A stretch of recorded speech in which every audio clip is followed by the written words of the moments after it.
English at Ashoka is not simply English as in the English language. Nor is it just English as it's been studied at high school. It involves many languages, it involves many disciplines, and in general it involves thinking what we call centrifugally, away from the center, moving across borders of discipline, of period, of culture, of language. And the objective is to draw unexpected connections. So we have a very interdisciplinary major, and that's something that is also very prominent in our graduate programs as well. English, as Gil said, is more of a heuristic than a description of a kind of literature that you read. So English for us is a capacious term that describes multiple possibilities, multiple horizons of possibility, multiple ways of thinking, multiple ways of being in the world. And so the literature master's and PhD program, the English master's and PhD program that we're offering at Ashoka are not necessarily catered to chronological specificity, but to conceptual rigor, not to particularities of who wrote when and lived when, but theoretical possibilities of what it means to write in the first place.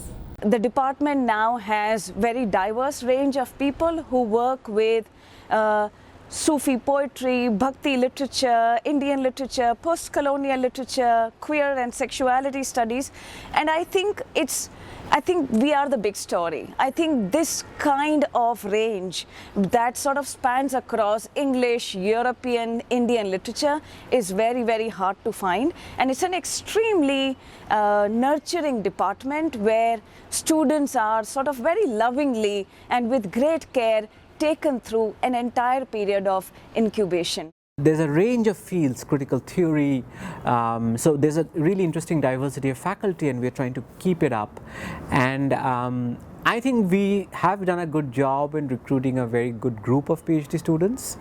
Some of them are coming from non-literary backgrounds, so it will be a learning curve for them, but they have interesting things to bring to the table.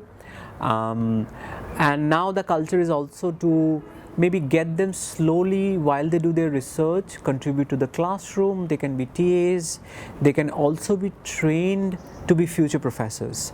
And being a future professor means being many things, to be able to produce research, to be able to produce teaching, to be able to do a certain university citizen. So that's also the long-term goal, because they'll be here at least for 5 years, maybe more.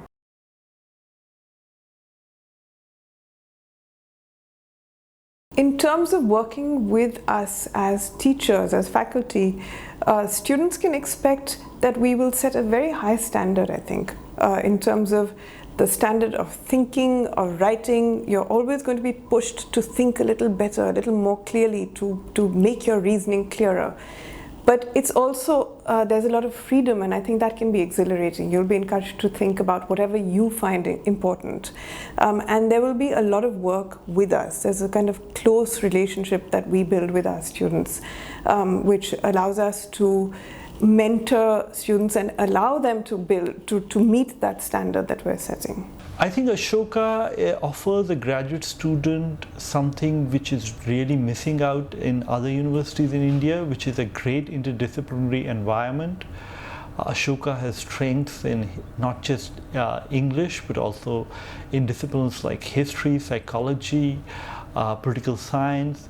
So a graduate student in Ashoka is not merely learning to think within one discipline, but is learning to think and grow as a scholar. We are looking for graduate students that come from diverse constituencies, and really speaking, what we would look for, of course, is apart from a certain research aptitude, is a student who's restless, a student who's bothered by certain questions and is not afraid of exploring those questions in ways that we do, which is to sort of break boundaries across disciplines. And that's really the character of Ashoka, and we are hoping that there are students who would be able to appreciate that and join us.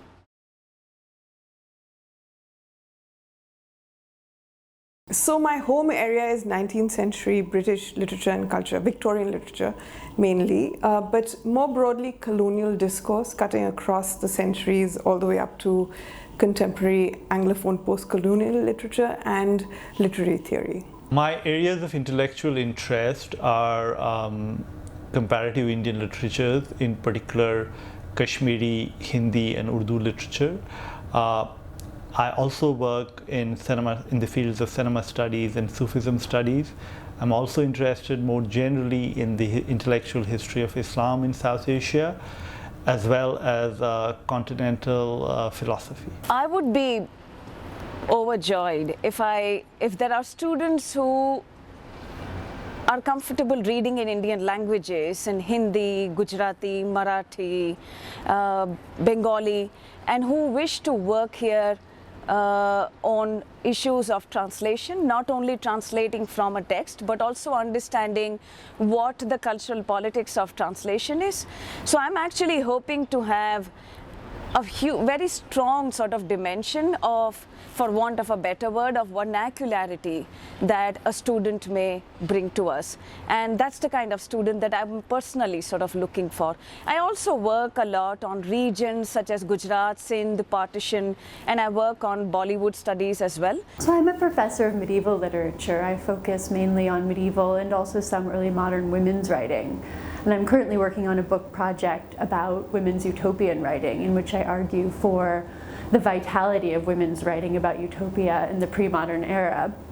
At the same time, I'm interested in mysticism and in comparative religious studies, and I've started working on a project here that compares European women mystics in the medieval period to Indian women mystics in the same period. And I'm interested in involving Ph.D. students in that project. I specialize in a variety of subfields, including Shakespeare, but the kind of Shakespeare I do is what I call masala Shakespeare. It's about Shakespeare in the Indian context, how he's been reimagined, appropriated, completely reconstructed. I also work on foreigners who came to India and became Indian. There's a running theme there. My bread and butter is Shakespeare. My first 3 books were on Shakespeare. But my work all through, including in Shakespeare, is on sexuality. I work in queer theory. I am a theorist by training and profession. So I think about sexuality everywhere all the time. I'm a novelist, critic and scholar. As a scholar, my primary area of interest is really English as a language of world literature. I'm very interested in how English becomes kind of an international language of cultural production, how it unites different parts of the British Empire as a kind of not just a language of commerce or politics, but a language of literature. My concern really is to look at literature and film as media that communicate ideas to us. And one of the most important ideas to me is gender. My research is on language, cultural criticism and rhetoric, the specific focus on South Asian political discourse. I'm interested in persuasive strategies in religious texts and how they are appropriated in contemporary political rhetoric. I have done articles on reading the Gita as a secular text as opposed to a religious text. And I'm also interested in, for instance, the rhetoric of social protest. My research is on literature and environment. So I think about both environmental politics and environmental poetics in the literature, specifically the literature of 19th century Germany.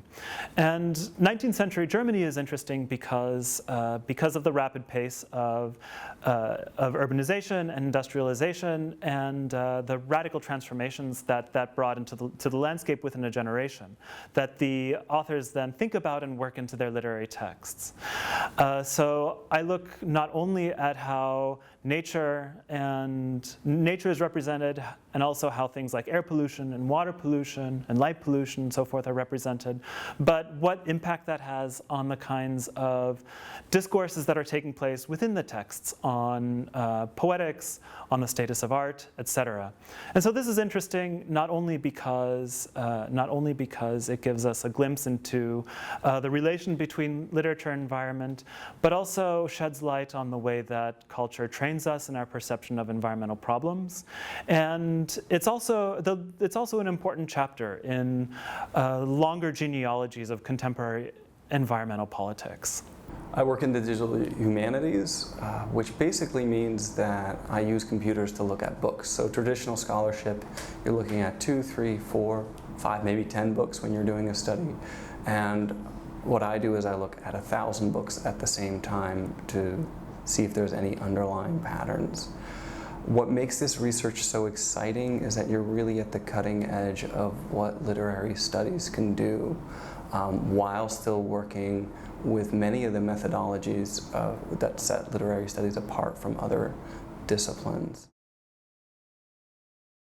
My own research, which is about adaptations. I'm working on a Kathakali art form and how the art form adapts Western canons. I'm looking at Victorian Gothic texts of the 19th century in the context of queer studies. The proposal I applied to Ashoka with was mainly 19th century spiritualism and theosophy. I decided to work on this field specifically